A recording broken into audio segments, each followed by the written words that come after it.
गावातले 13,000हूनही अधिक नागरिक आता सुरक्षित ठिकाणी स्थलांतरित केले जात आहेत। नुकसानग्रस्तांना आवश्यक त्या सुविधा आणि अन्नधान्य पुरवण्यात येत आहे। माढ्यातली ही स्थिती आपण पाहतोय।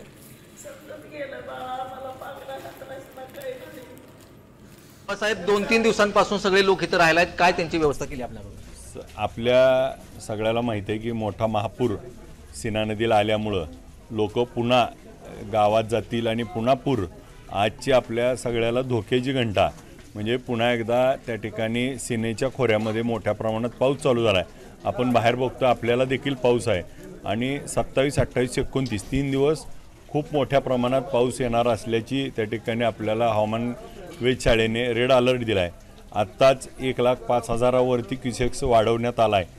आता तो वाढवून 1.5 लाखापर्यंत दुपारपर्यंत जाईल असं वरच्या अधिकाऱ्यांनी सांगितलं आणि तो पुढं पाऊस जर नाही थांबला तर तो 2 लाखापर्यंत म्हणजे पुन्हा मागच्या वेळी जेवढं पाणी आलं होतं। त्यामुळे आपल्या माध्यमातून मी सर्वांना आव्हान करतो की आपण कुणीही जागा न सोडता जिथं आपल्याला प्रशासनामार्फत आम्ही सगळ्या शाळा जिथं जिथं सोय केली तिथंच त्या ठिकाणी थांबावं आणि कुणीही बाहेर पडू नये।